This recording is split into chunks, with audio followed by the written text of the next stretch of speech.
Hello बच्चों, कैसे हैं आप लोग। आई होप कि आप बहुत अच्छे होंगे, शानदार होंगे, ज़बरदस्त होंगे। और आज हम देख लेते हैं BSc 6 semester zoology paper second की आंसर की। और ये पेपर है एमएसयू यानी कि मां शाकुंभरी यूनिवर्सिटी सहारनपुर का। जिन बच्चों ने ये एग्ज़ाम पेपर दिया है अपनी आंसर की चेक कर लो और ये चेक कर लो कि कौन से क्वेश्चन का ऑप्शन सही लगा कर आए हैं और कौन से क्वेश्चन का ऑप्शन आप गलत लगा कर आए हैं। चलिए फिर देख लेते हैं।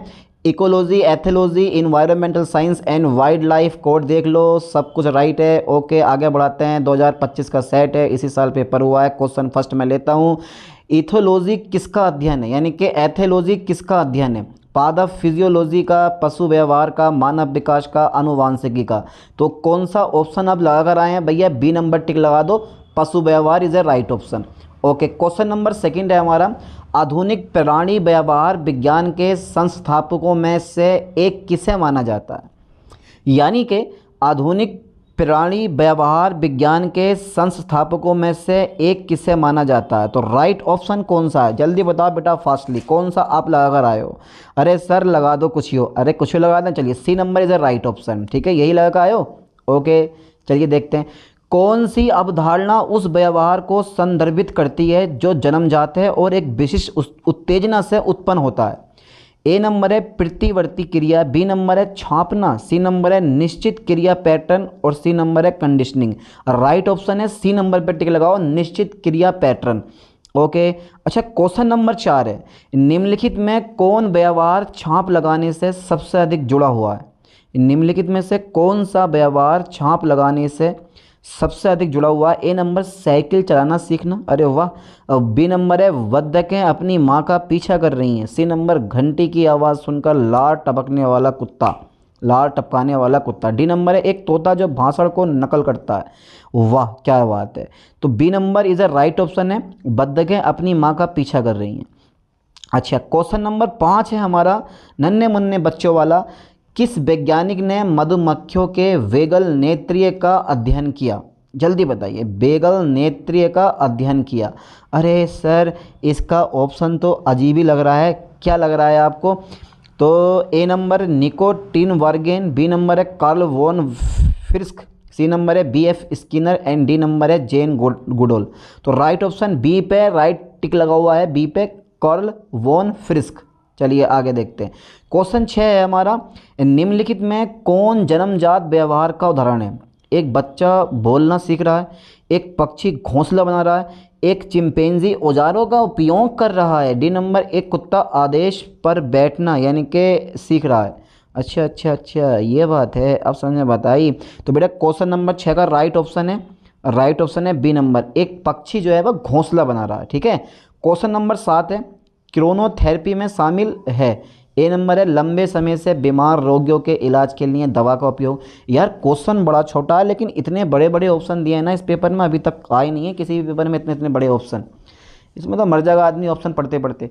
लंबे समय से बीमार रोगियों के इलाज के लिए दवा का उपयोग करना, शरीर का जैविक लय के आधार पर दवा देने का समय, व्यक्तिगत उपचार के लिए आनुवांशिक जानकारी का उपयोग करना, वर्ष के विशिष्ट समय में होने वाली बीमारियों का इलाज करना। जल्दी बताओ बेटा कौन सा लग रहा है क्वेश्चन नंबर 7 का राइट ऑप्शन कौन सा। बी पे टिक लगा दो आप, ठीक है। ओके सर लगा दिया, लो ए क्वेश्चन 7 का बी नंबर है। अच्छा क्वेश्चन 8 है। आदत को इस प्रकार परिभाषित किया जा सकता है, ठीक है, बार बार संपर्क में आने के बाद उत्तेजना के प्रति प्रतिक्रिया में कमी। राइट ऑप्शन ए नंबर पे टिक लगा दो, ठीक है। अच्छा क्वेश्चन नंबर मेरे पास 9 है। एक पारिस्थितिक तंत्र में डीकम्पोजर है। अब बेटा जिसे आप बोलते हो ना वो, तो पारिस्थितिक तंत्र में डीकम्पोजर हमेशा बैक्टीरिया और कवक होते हैं। अरे यार ये छोटे मोटे क्वेश्चन तो आप बड़ी आसानी से कर लोगे। विश्व वन्यजीव कोष WWF का मुख्यालय स्थित है। New York USA, B number Kolkata Bharat में, पेरिस फ्रांस में है, ग्लेड स्विट्जरलैंड। तो राइट ऑप्शन डी नंबर पे लगाओ, ग्लेड स्विट्जरलैंड में।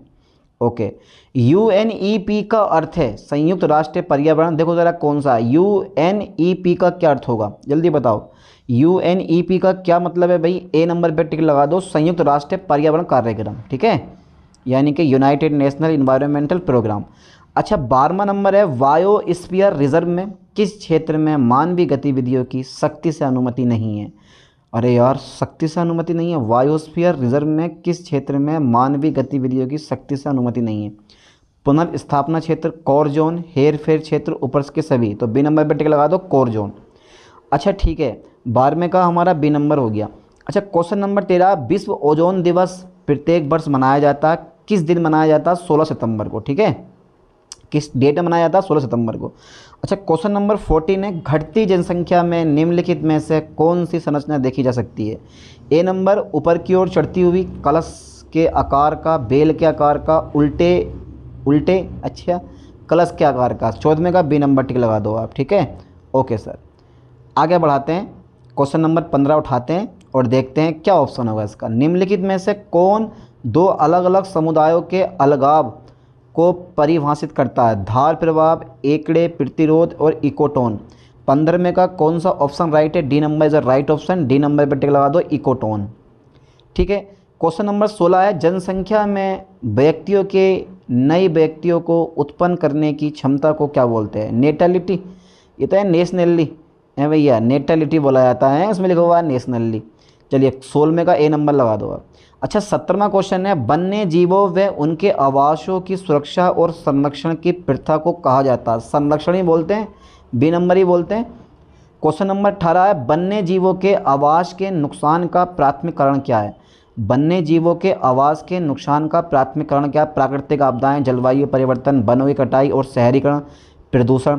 तो यार वनों की कटाई ये तो हम खुद जिम्मेदार हैं अपने आप, समझ लो चीज़ को। तो 18वें का सी नंबर राइट ऑप्शन है। ठीक है, वनों की कटाई और शहरीकरण। अच्छा 19वां नंबर है, निम्नलिखित में से कौन सा संगठन विश्व स्तर पर लुप्त प्राय प्रजातियों के संरक्षण की निगरानी और कार्यान्वयन के लिए जिम्मेदार है? अच्छा अब ऐसा होगा, विश्व स्वास्थ्य संगठन, प्रकृति संरक्षण के लिए अंतर्राष्ट्रीय संघ यानी कि IUCN, ग्रीन पीस, विश्व व्यापार संगठन। तो राइट ऑप्शन इसका कौन सा लग रहा है बेटा, जल्दी बताओ। राइट ऑप्शन कौन सा लगा कर आए हैं आप लोग? भाई राइट ऑप्शन है बी नंबर इसका। ठीक है, प्राकृतिक संरक्षण के लिए अंतर्राष्ट्रीय संघ। आगे मैं देखता हूँ क्वेश्चन नंबर 20। ठीक है, क्वेश्चन 20 है, ये आ गया। अरे बड़ा लंबे लंबे वो दे रखे हैं यार, इनके ऑप्शन बड़े लंबे लंबे दे रखे हैं।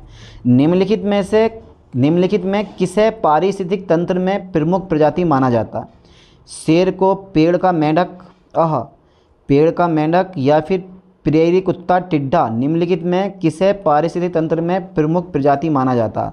यार शेर को माना जाता होगा। 20 का A number the right option है। ठीक है, 20 का कौन सा? ए नंबर, शेर। ठीक है, ओके सर। अच्छा क्वेश्चन नंबर 21 है हमारा, लुप्त प्राय प्रजाति अधिनियम EMA किस देश में अधिनियमित किया गया है? कनाडा, संयुक्त राज्य America, Australia, Brazil. Right option B number.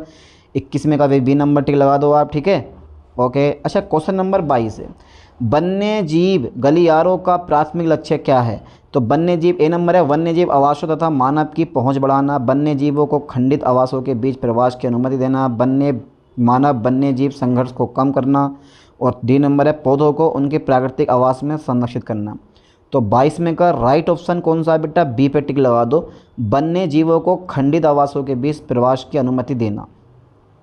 Question number 23 है, समुद्री वन्य जीवन के लिए मुख्य खतरा क्या है?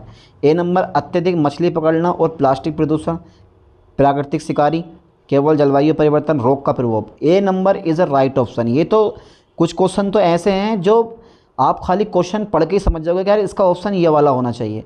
अच्छा क्वेश्चन नंबर हमारा 24 आ गया, निम्नलिखित में कौन पृथ्वी पर सबसे बड़ा कार्बन सिंक है? वन, पशु, मिट्टी, महासागर। क्या लग रहा है आपको? 24 का ऑप्शन। तो सबसे बड़ा कार्बन सिंक क्या होगा? कार्बन सिंक भाई, पृथ्वी पर सबसे बड़ा कार्बन सिंक कौन सा है? तो वो महासागर ही तो हैं। चलो डी नंबर पे टिक लगा दो, इधर राइट ऑप्शन। अच्छा क्वेश्चन 25 है हमारा, वायुमंडल में उपस्थित ऑक्सीजन की मात्रा, वायुमंडल में उपस्थित ऑक्सीजन की मात्रा कितनी होती है? 21% होती है। बी पे टिक लगा दो आप। सही है सर, लगा दिया। क्वेश्चन 26 है, भारत में प्रोजेक्ट टाइगर किस वर्ष शुरू किया गया था? 1972 में, 1973 में, 1992 में, 1986 में। और राइट ऑप्शन है ए नंबर। 26 का ए नंबर लगा दो। ठीक है, यानी कि यार 26 का बी नंबर है इसका। राइट ऑप्शन 26 का बी नंबर लगाओ। ठीक है, भारत में प्रोजेक्ट टाइगर किस वर्ष शुरू किया गया था? 1973 में। ठीक है, ओके।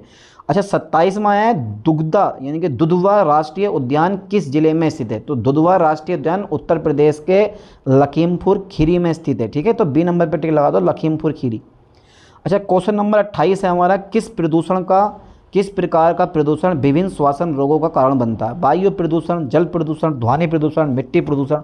तो यार वायु प्रदूषण जो होता है ना, वही तो जब हम ऑक्सीजन लेते हैं तो ऑक्सीजन के साथ में बहुत सारी जो गैसें, हानिकारक गैसें होती हैं ना, वो हमारे कहाँ चली जाती हैं? फेफड़ों में चली जाती हैं, जिससे कि आपके शरीर को हानिकारक इफेक्ट डालती हैं। तो सिंपल सी भाई ये बात है, यानी कि ए नंबर पर आप टिक लगा दो, वायु प्रदूषण लगा दिया ना। ठीक है, 29वां क्वेश्चन है, नोकरेक राष्ट्रीय उद्यान किस राज्य में स्थित है? मेघालय में स्थित है। 29वें का बी नंबर होना चाहिए, राइट ऑप्शन है 29वें का बी नंबर। ठीक है, ओके, मेघालय। अच्छा क्वेश्चन नंबर 30 है, प्रजातियों की उनके प्राकृतिक आवास में सुरक्षा व संरक्षण को क्या कहते हैं? यथायथ, इन सिटू कंजर्वेशन, यथा स्थान संरक्षण, फिर पूर्व स्थिति संरक्षण, या कोई संरक्षण नहीं, ऊपर या ऊपर के सभी। तो ए नंबर पर टिक लगा दो, यथा स्थान संरक्षण। ठीक है, ओके। क्वेश्चन नंबर 31 है, वे कौन सी प्रजातियां हैं जो एक विशेष क्षेत्र तक ही सीमित हैं और कहीं और नहीं पाई जाती? महामारी, स्थानिक, विलुप्त, संकटग्रस्त। तो यार इसका राइट ऑप्शन स्थानीय होना चाहिए, 31वें का बी होना चाहिए। चलो चेक कर लेते हैं, हाँ 31वें का बी है, स्थानिक। ठीक है, वे कौन सी प्रजातियां जो एक विशेष क्षेत्र तक ही सीमित है? तो यार स्थानीय की तो होंगी, जो विशेष क्षेत्र तक सीमित है और कहीं नहीं पाई जाती। ठीक है, क्वेश्चन 32 है, भारत में कितने बायोस्फीयर रिजर्व मौजूद है? 18 होते हैं ये, सी नंबर पर टिक लगा दो। ठीक है सर। अच्छा आगे देखते हैं, क्वेश्चन नंबर 33 है हमारा, निम्नलिखित में से कौन स्कैल्डियन लय का उदाहरण है? मासिक धर्म चक्र, हाइबरनेशन, नींद जागने का चक्र, पक्षियों का प्रवास। नींद जागने का चक्र 33 में का देखते हैं कौन सा ऑप्शन है, सी नंबर टिक लगा दो, नींद जागने का चक्र। ओके।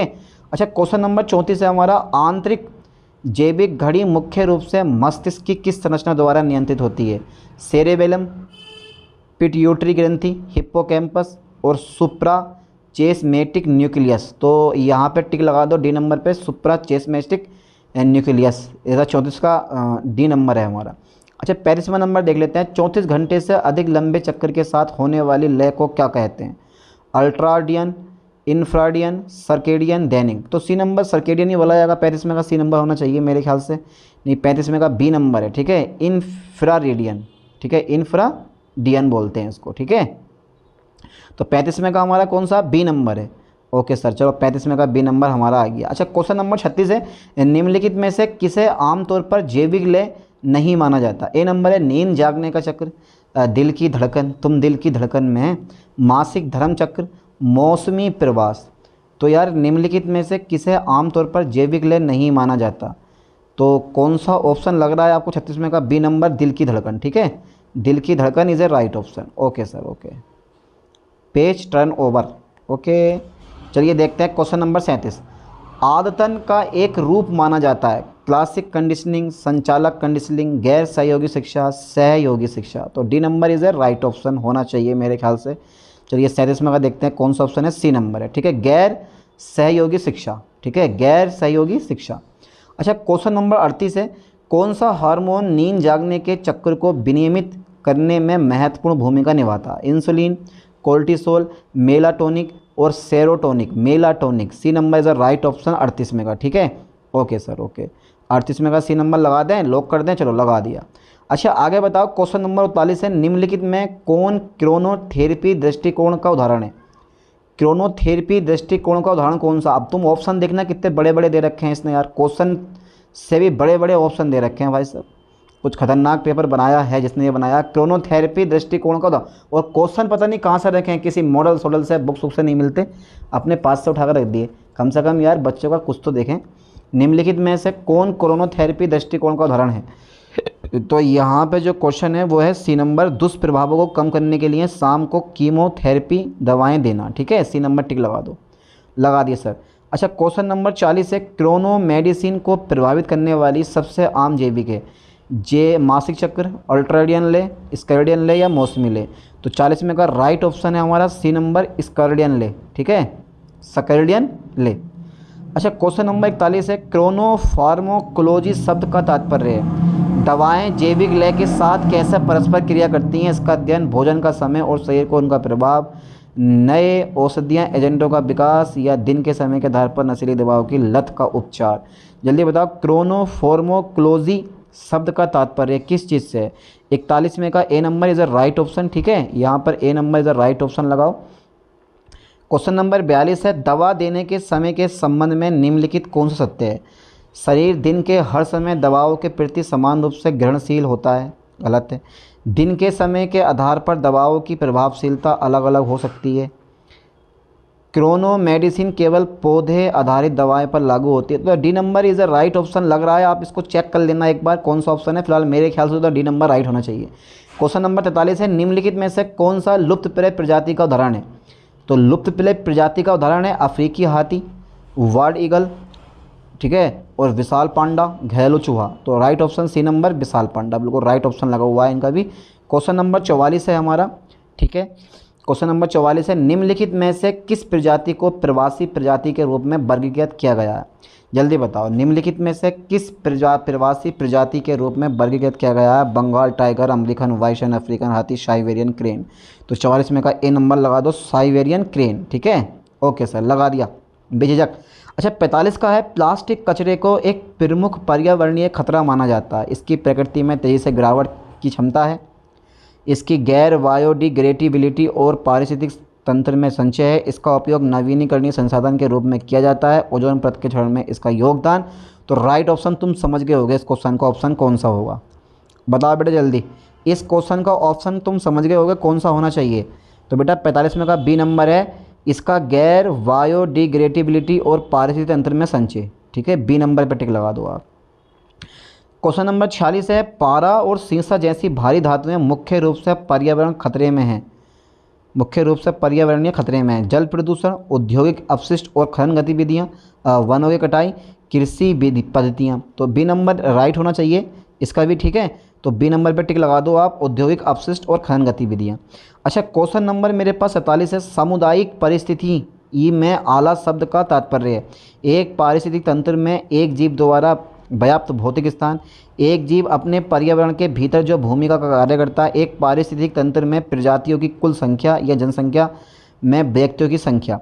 यार क्या लग रहा है, सामुदायिक परिस्थितियों में आला शब्द का तात्पर्य है। तो आला शब्द का तात्पर्य जो होता है वो होता है और होना काफ़ी नहीं होता है। तो 47 में का B number is the right option, एक जीव अपने पर्यावरण के भीतर जो भूमिका या कार्य निभाता, के भीतर जो भूमिका या कार्य निभाता, ठीक है। ओके, बी नंबर पे टिक लगा दो, 47 का B number is the right option. अच्छा ठीक है, 48वां नंबर हम चेक कर लेते हैं। पारिस्थितिक उत्तराधिकार में किसी आसान क्षेत्र में उपनिवेश स्थापित करने वाली पहली प्रजाति कहलाती है? अग्रणी प्रजाति, कीस्टोन प्रजाति, चरमोत्कर्ष प्रजाति या आक्रमण प्रजातियाँ। तो 48 में का कौन सा ऑप्शन राइट है? ए नंबर पे लगा दो, ठीक है, पियोनियर स्पीसीज यानी कि अग्रणी प्रजाति। ओके, 49वां है, प्रजाति समृद्धि का तात्पर्य किस चीज़ से है भाई? एक समुदाय में व्यक्तियों की कुल संख्या, बी नंबर है एक समुदाय का कुल बायोमास, एक समुदाय में विभिन्न प्रजातियों की संख्या, किसी समुदाय की भौगोलिक सीमा। तो प्रजाति समृद्धि का तात्पर्य किस चीज़ से है? जल्दी बताओ। 49 का हमारा राइट ऑप्शन है सी नंबर, ठीक है। आप एक समुदाय में विभिन्न प्रजातियों की संख्या। ओके सर, ओवर कर दो। 50वां है, प्रतिस्पर्धी बहिष्करण। प्रतिस्पर्धी बहिष्करण सिद्धांत में दो प्रजातियों जो समान संसाधनों के लिए प्रतिस्पर्धा करती हैं। प्रतिस्पर्धी बहिष्करण सिद्धांत में दो प्रजातियों जो समान संसाधनों के लिए प्रतिस्पर्धा करती हैं। ए नंबर, एक ही निवास स्थान में अनिश्चित काल तक सह अस्तित्व में रहना, अंततः संसाधनों को समान रूप से साझा करने के लिए विकसित होना, दोनों विलुप्त हो जाते हैं। और डी नंबर है, एक प्रजाति दूसरे से प्रतिस्पर्धा करेगी जिसमें कम प्रतिस्पर्धा प्रजाति बाहर हो जाएगी। D number is the right option, ठीक है। यार इतने इतने बड़े ऑप्शन दे रखे हैं। 51 में कहा, किसी पारिस्थितिक तंत्र में सबसे छोटे से लेकर सबसे बड़े तक संगठन का सही क्रम है। ए नंबर पे टिक लगा दो, ठीक है। ओके, क्वेश्चन नंबर 52 है, बायोमास शब्द का तात्पर्य है। ए नंबर है, किसी पारिस्थितिकी तंत्र में प्रत्येक पोषी स्तर पर उपलब्ध कुल ऊर्जा, किसी क्षेत्र में जीवित कार्बनिक पदार्थ की मात्रा। सी नंबर एक, पारिस्थितिक तंत्र में प्रजातियों की विविधता। और डी नंबर एक, पारिस्थितिक तंत्र में जीवों की कुल संख्या। यार राइट ऑप्शन कौन सा? बायोमास शब्द का तात्पर्य किस चीज़ से होगा? जल्दी बताओ बेटे। बायोमास शब्द का तात्पर्य B number is the right option, किसी क्षेत्र में जीवित कार्बनिक पदार्थ की मात्रा से, ठीक है। क्वेश्चन नंबर 53 है, एक पारिस्थितिक तंत्र में ट्रैफिक स्तर दर्शाता है एक समुदाय के भीतर विभिन्न आबादी, पर्यावरण की भौतिक संरचना। सी नंबर है, खाद्य श्रृंखला में जीवित की आहार स्थिति, एक पारिस्थितिक तंत्र में माध्यम से पानी की ओर पोषक तत्वों का प्रवाह। तो 53 नंबर का कौन सा ऑप्शन लग रहा है भाई? 53 का सी नंबर है, खाद्य श्रृंखला में जीवों की आहार स्थिति। ठीक है, सी नंबर पर टिक लगा दो, ओके हटा दो। क्वेश्चन नंबर 54 है, निम्नलिखित में से कौन सा कार्बन चक्र का हिस्सा नहीं है? तो नाइट्रोजन फिकेशन, ये जो है ना, ये नाइट्रोजन फिकेशन कार्बन चक्र का हिस्सा नहीं होता। ठीक है, ओके ओके। 55वां नंबर है, वह प्रक्रिया जिसके द्वारा पौधे नाइट्रेट के रूप में नाइट्रोजन लेते हैं कहलाती है नाइट्रोजन आत्मसात। ठीक है, नाइट्रोजन आत्मसात। ओके, क्वेश्चन नंबर 56 है हमारा, निम्नलिखित में से कौन एक पारिस्थितिकी तंत्र में उत्पादक है? उत्पादक कौन सा? शाकाहारी उत्पादक होते हैं? नहीं होते। मांसाहारी उत्पादक होते हैं? अरे यार, निम्नलिखित में से कौन एक पारिस्थितिक तंत्र में उत्पादक है? अच्छा, उत्पादक यार इसमें शाकाहारी पे लगा हुआ है। ठीक है भैया, मांसाहारी पौधे और शैवाल डिकम्पोजर। तो यार निम्नलिखित में से कौन एक पारिस्थितिकी तंत्र में उत्पादक है? तो 56 में का देखते हैं कौन सा राइट ऑप्शन है हमारा। 56 में का सी नंबर राइट ऑप्शन है। उत्पादक यार हमेशा जो होते हैं ना, वो ये जो शाकाहारी होते हैं ना, वो प्रथम उपभोक्ता होते हैं, यानी कि प्राथमिक उपभोक्ता होते हैं। जितने भी आपके पौधे होते हैं वो सब क्या होते हैं? आपके उत्पादक होते हैं, जो कि पेड़ पौधे, यानी कि पेड़ पौधे वगैरह ये अपना भोजन स्वयं बना लेते हैं। ये पता होना चाहिए आप लोगों को। 57 नंबर है। ठीक है, तो 56 में का सी है। 57 में देख लेते हैं, निम्नलिखित में कौन सी प्रक्रिया वायुमंडल से कार्बन डाइऑक्साइड को हटा देती है? निम्नलिखित में से कौन सी प्रक्रिया वायुमंडल में से कार्बन डाइऑक्साइड हटा देती है? तो सिंपल सी बात है, प्रकाश संश्लेषण क्या करता है? वायुमंडल से कार्बन डाइऑक्साइड लेता है और को छोड़ता है। यानी कि पेड़ पौधे प्रकाश संश्लेषण क्रिया के दौरान अपना भोजन स्वयं बनाते हैं, उसमें कार्बन डाइऑक्साइड कच्चा पदार्थ के रूप में लेते हैं और वो पेड़ पौधे ऑक्सीजन छोड़ते हैं दिन के टाइम में। यही तो होता है। तो 57 में का C number is a right option. ये तुम्हें खुद सोचना चाहिए था एक बार कि इतना इजी क्वेश्चन हम क्यों छोड़का हमें। कौन सा भौतिक कारक मुख्य रूप से पृथ्वी पर बायोम के वितरण को निर्धारित करता है? मिट्टी की संरचना, हवा का पैटर्न, तापमान और वर्षा, जल निकायों की उपस्थिति। तो तापमान और वर्षा जो होती है ना, वो बायोम के वितरण को निर्धारित करते हैं। सी नंबर पर टिक लगा दो, 58 का सी नंबर। अच्छा, क्वेश्चन नंबर 59 है हमारा, पारिस्थितिक या पारितंत्री बोलते हैं इसको, पारिस्थितिक। ठीक है, ध्यान देना, पारिस्थितिक शब्द सबसे पहले किसने दिया था या किसके द्वारा गढ़ा गया था? तो भैया अर्नस्ट हेकल के द्वारा। बी नंबर पर टिक लगा दो, अर्नस्ट हेकल, बिल्कुल सही लगा हुआ है। ठीक, क्वेश्चन नंबर 60 है हमारा, किस विशिष्ट क्षेत्र में रहने वाले एक ही प्रजाति के जीवों के समूह को क्या कहा जाता है? समुदाय, जनसंख्या, पारिस्थितिक तंत्र या प्राकृतिक आवास। पॉपुलेशन बोलते हैं जनसंख्या। ठीक है, 60 में का बी नंबर है। अच्छा, क्वेश्चन नंबर 61 हमारे पास आ जाता है। अब आया पहला क्वेश्चन, जो क्वेश्चन थोड़ा बड़ा है और ऑप्शन थोड़े छोटे हैं। निम्नलिखित में कौन सा शब्द अधिकतम जनसंख्या आकार को संदर्भित करता है, जिसे एक पर्यावरण उपलब्ध संसाधनों के साथ समर्थन दे सकता है? ए नंबर है वाहन क्षमता, जैव विविधता, प्राकृतिक आवास, समुदाय। तो 61 में का कौन सा ऑप्शन लग रहा है आपको? ए नंबर है वाहन क्षमता। ठीक है, कैरिंग कैपेसिटी।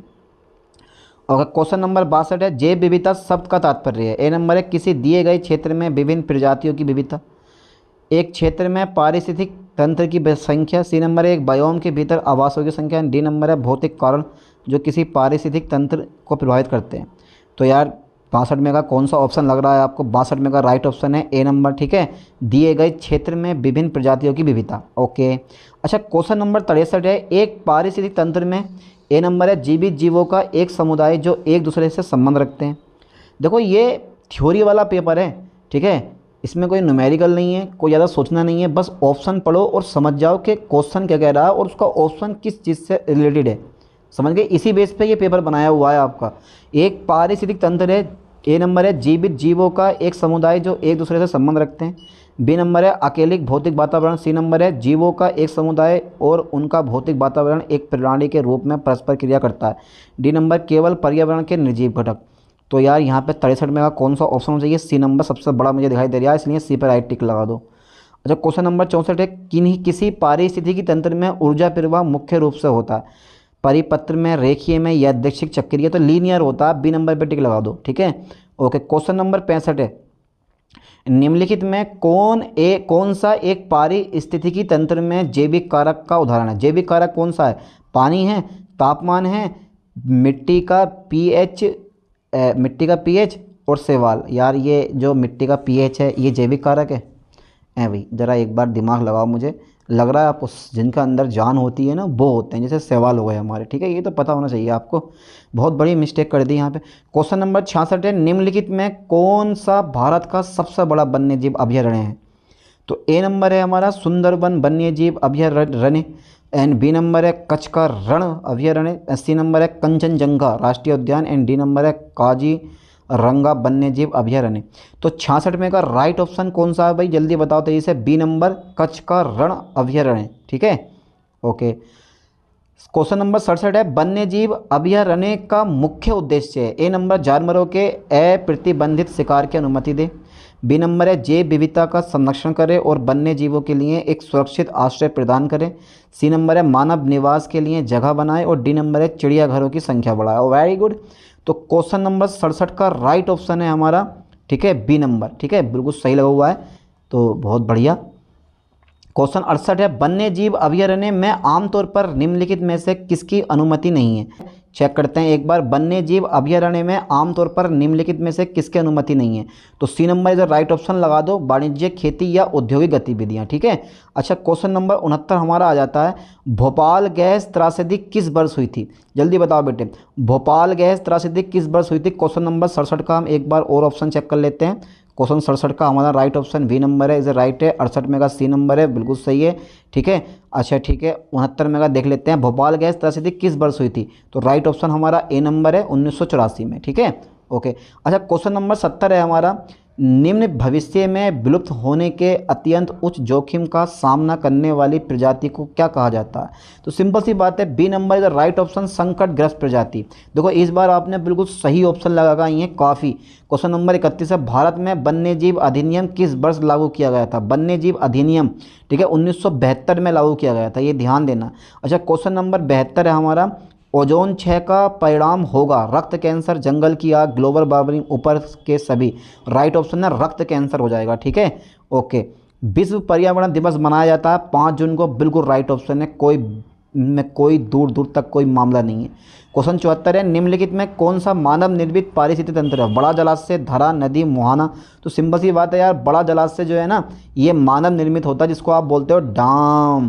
क्वेश्चन नंबर 75 है, भोपाल गैस त्रासदी में शामिल गैस थी nitric oxide, ammonia, sulphur dioxide, methyl isocyanate. तो D number is the right option, methyl isocyanate, ठीक है। तो यहाँ मैंने 75 क्वेश्चन के आपको आंसर बता दिए हैं। चेक कर लें अपनी आंसर की, चेक कर लो कौन कौन से क्वेश्चन आप सही लगा आए हो। आपको तो पेपर मिलता है, अपने पेपर भी एक बार चेक, अपना पेपर उठा के इसको देख लेना, ठीक है, मिला लेना कौन सा क्वेश्चन आप सही लगा आए हैं, कौन से क्वेश्चन का ऑप्शन सही लगा आए हैं और कौन से क्वेश्चन का ऑप्शन आप गलत लगा कर आए हैं, ठीक है। चलिए मिलते हैं नेक्स्ट वीडियो में नेक्स्ट लेक्चर के साथ। थैंक्स।